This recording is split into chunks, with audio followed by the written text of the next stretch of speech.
when Miss Weston reached out for me to speak, I think I said yeah before she could like finish typing, and then I was like, I ain't never spoke in front of like a group to begin with, especially in a professional manner. But anything that has to do with kids, I'm usually all in on that side. So about me, so I was born and raised in Gary. I'm from the ethnic community. I currently live in the ethnic community. All the things that she kind of like read off, true, factual, but the best thing I take my pride in is being from Gary, being someone who can like still live in Gary, be a professional, have a good life, and still be around the community that I grew up in.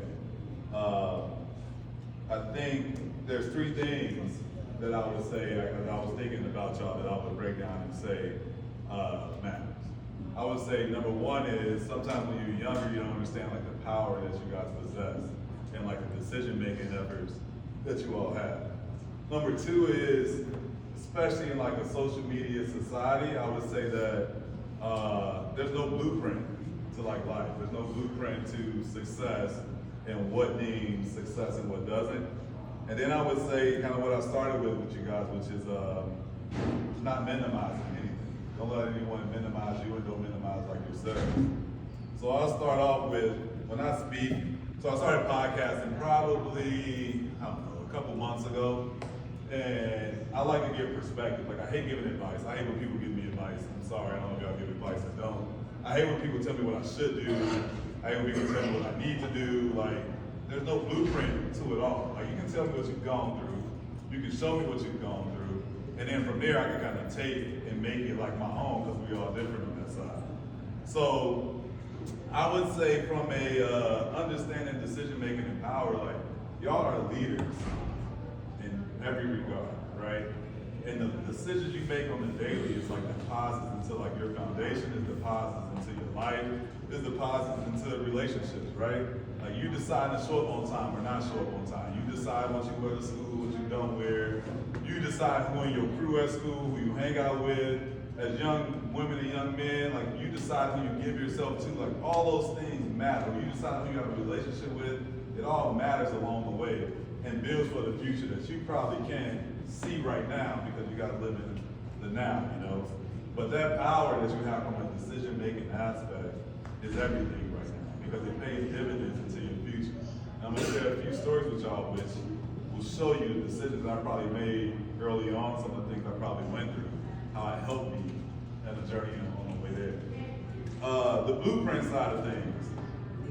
I love your generation, but I also look at your generation and I say like, all the social media and all, they tell you what beautiful looks like. They tell you what success looks like. They tell you what you should have and all these other influences that's out there. And the biggest thing is literally no blueprint like to it. If I rewind my life, so I'm 36 now, right? If I rewind my life 10 years, I'm 26. I couldn't tell you I would have what I have right now at 26 if any of this was like in the plan. If I rewind 10 years from that, I was 16. I was at Portage High School. Some of you all, that's your teacher. I had him in class. I went to school with his son. I'm at Portage High School, right? Living in Gary, parents sent me to Portage, a predominantly white high school. And I'm struggling to like figure out how to even communicate like at this point, right? I'm playing sports. I'm the only black kid on the varsity basketball team. I'm the only kid that's doing the different things that I'm doing. And I couldn't tell you that I found even in middle school that I would be at Portage for high school. But then you turn around and you get to high school, and I remember being on the field playing football. And I remember hearing the head coach say to somebody, or say to the offensive coordinator, Howard doesn't need any more reps. We have our two running backs, right? Because I was the third string. And in that moment, it was like, all right, I can either settle and deal with it, or I can like go find another position to play, right? So then you come back that next year, because I have fathomed that I would be like one of the top running backs in the state, right? That I would have scholarship offers to universities, that I would be able to go to Purdue University and play football and all those sort of things. But it was a decision at that time to say like, no, I'm gonna keep working. I wanted to quit, don't get me wrong. I hated going to school every single day. I didn't know nobody. It was awful, if I had to say the least. But I had to figure out how to adapt. The way that I'm talking now, the way like I'm enunciating and all of that, I sucked at like all of this. Like I had to like work to be able to like communicate the way that I communicate. When I got to Portage, they would say, what's your name? I would say, They would go, Like they would just like not understand me, and I knew I was mumbling. I was mumbling my whole life. I knew I was using slang. I knew I was talking how we talk in a setting where they can understand it. But I was like, either I can adapt and be able to communicate with any circle you put me in, or I can say like, nah, I'm gonna just cut this off and not be able to do so. And I had an adage of like, let me like, as we say sometimes, it's like, I'll show you. Like, let me show you something real quick. Like, if you think I can't do this, I'm gonna show you that I can. With that, part of the reason I wear my hair like I do, and part of the reason I have tattoos all on my arm and everything that people told us couldn't, because I know that people after me are coming forward in support of America. And what I want to do is show them that people that look like me, who dress like me, who have tattoos and hair like me, can do these jobs at as high a level as anybody that's in there. I didn't have hair my whole life, you know what I mean? But it's the thought process to be able to say, all right, the people that's coming out of me, let me set this tone in this place like for those individuals. So as you go through like that, right, I get to Purdue University, right? And as I get there, my first day on campus, my parents drop me off, and I go to the meeting room. I came in as a running back, right? All-state running back, all that. They sent me to the defensive back room. I didn't even make it to the running back room. They sent me to the defensive back room. When I tell y'all I'm last string, I'm that kid on the team that's like, did everybody get in today? Like, oh yeah, Albert forgot to get 2 plays. And they just tossed me in with like 2 plays because they have a room for the people who went to school to be a defensive back, and now I'm just thrown in that room. And they came to me and they said like, hey, you can go talk to coach if you want to be a running back. And in my head, it's like, the same adversity I faced in high school, the same adversity I faced when I got sent to board. It's just like, no, I'll figure it out. Like, let me show y'all something. If y'all think that you're gonna toss me over here, right? And come back the following year. Matter of fact, that same year, my freshman year, the first game of the season, this sounds sorry. The first game of the season, while everybody's like, you got to see football games before, it's like all the people on the sideline is dressed on the sideline. Well, I was in the stands the first game of the season. I picked up a ticket and went to the game because I wasn't even on the roster to be on the sideline. So then we had some injuries at linebacker, the second game of the year. It is funny, like I was terrible. We had some injuries at linebackers. But all those 2 plays I got in practice, when I got in, I was killing it for my 2 plays. So we had some injuries at linebacker.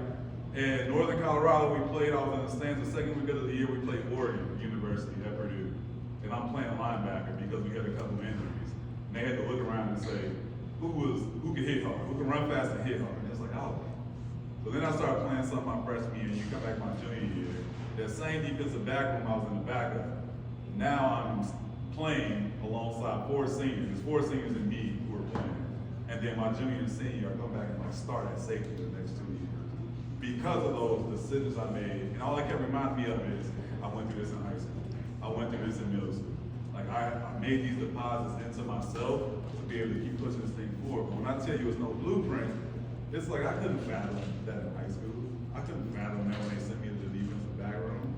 I just knew that being where I'm from, the things that I've seen and the things that we go through being where we're from, the game of football, the game of life, like all this stuff, almost cussed, I caught myself.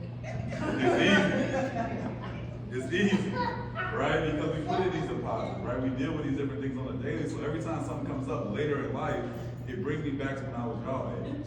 And I went through something when I was y'all age, when I had this one teacher, when I had this one person who didn't believe in me, when I had this one fight, when I had this one relationship that didn't work out. It always brings me back to y'all age and say, if I can make it through that, as I keep going, it's something, a lesson along the way is going to keep me to like the next one, right? So when you get through that, you think you go into the league, I'll be vulnerable with y'all. Like I think I'm going to the league, everything looks good, and I tear my groin 2 months before I'm set to go work out for the NFL, right? What am I to do it like this point? I'm back in the hood. I thought I was gonna take my family out of the hood, and now I'm back there because I tore my groin, right? I got to go to camp with the Dolphins and do some things, but eventually, like the career just didn't work out. And again, you're back in the space of like, I've gone through things. I've made these deposits into myself. I've been through and made these decisions when it was time to give up. Then I say, I'm gonna go get a master's degree, right? But in that time span, I worked in factory. Y'all know what Albanese is? I worked in that factory from 6 a.m. to 6 p.m. making like $7 an hour after me playing football, trying to figure out what my life was gonna be. So just fighting and trying to figure it out. Like I said, I went and got a master's degree. I coached high school football for a while. I was in education. I probably had like 20 different jobs, probably.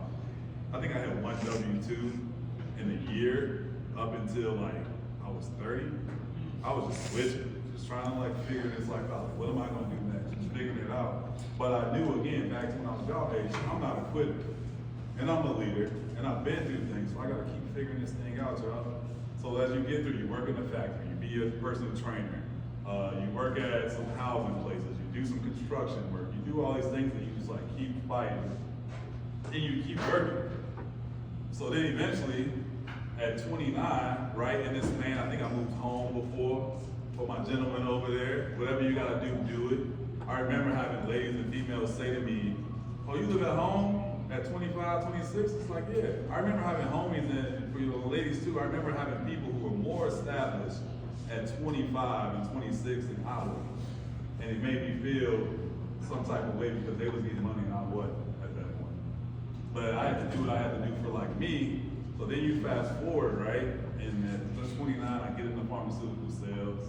I get shipped down to Bloomington, in southern Indiana. Y'all know where Bloomington in southern Indiana is? Y'all know where French Lick, Indiana is? Exactly. You know where Lagodi, Indiana is, or Washington, and all this, yeah. So that was my life for a little over a year. I wanted to get into this industry so bad. I lived in Bloomington, but then I had to work all past Bloomington in the middle of nowhere, Indiana. Where many of these towns, I was the only black person, not many, all these towns, I was the only black person in these towns. All sundown town. All of them, right? Yeah. So, again, me going to Portage and dealing with some of the stuff I dealt with then kind of like prepared me to be able to mentally compartmentalize. But I also was there during, I don't know if you guys are old enough to remember, but in 2020, COVID happened, the world shut down. I was in southern Indiana by myself, right? The election was in 2020, and George Floyd incident happened in 2020. So like all these things are happening, and I'm in this space of like, I gotta fight, I gotta keep going. My niece and nephew are 18 and 19, they both just turned 19. And it's my job, in my head at least, it's my job to keep like setting the bar for them as much as I feel like I gotta set the bar for like you.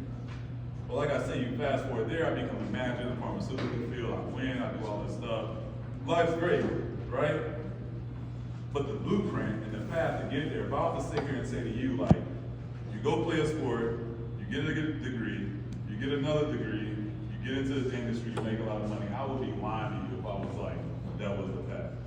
Because the path was left, right, up, down, depression, sad, failed relationships, back relationships, all these different things transpired in this time, but it was the positive decisions that like kept me like fighting. I'm like going. And then the last thing I would say is not to minimize yourself, not to let nobody minimize you, right? This tonight is as big a deal as you make it, as you want it to be. And it's as small of a deal as you make it and want it to be. People in general will tell you what you aren't before they tell you what you are. People will tell you, you think you all that. They'll tell you, you think you X, Y, and Z. Even tonight, some people that walk through here will tell you what you are not before they say, girl, I like your hair. I like your outfit. I like your clothes. How you get in that program? How can I get in that program? They'll say, well, you think you all that before they even say that. And it doesn't change as you get older. It continues. So keep in mind that you got to continue to tell yourself exactly who you are. I had somebody on social the other day tell me something like, get over yourself. And I'm like, get over myself, and it's just like stuck with me. And it was like, no, I'll never get over myself because I understand the work that I put into being this. I understand the sacrifice, I understand the work. Nobody understands what you guys have gone through to be in this program. Nobody understands the sacrifice that you are willing to make to be in this program. And what's going to happen to go forward for you guys to be successful. Nobody knows. So to tell you how you feel about yourself, or to minimize it, shouldn't even like happen. But a lot of times what we do to ourselves is we wait for people to give us like that validation. If I tell you one thing, like, don't wait to be validated. Because if you wait to be validated by somebody or anybody, it's gonna be a long time before somebody validates you. You gotta know within yourself, I'm that person. What I'm doing is a big deal. The work I put in matters. The decisions I've made has put me in this place to be successful. And the blueprint along the way, the ups and downs, etc., that all comes with it. You gotta just take it on the chin and like keep pushing, like keep working on that side. But like I said, the three things on that side is, you know, don't be minimized. There's no blueprint to this thing. And the decisions you make right now, while seeming like it's small, is all deposits into like your foundation, the things you want to do like in life, and the things you want to do like this before. It's gonna be a windy road. To my parents, my teachers, I would say, have empathy with the babies. Because we all know that they think they know it all. But at the same time, it's still that one side of it of like they go through stuff like we went through stuff when we was like coming up. But the stuff that they go through that sometimes we're like, what you stressed about? You ain't got a job, you gotta do X, Y, Z. But some of the stuff they still go through is real. Right? Some of the stuff they go through, relationship, that one relationship that we told them was probably not gonna work and they believed that it was their everything. They still believe it's their everything and it's gonna be the one that works, you know what I mean? So just have empathy with them, continue to fight. I would say to y'all again, congratulations and thank y'all for allowing me to be a part of y'all night.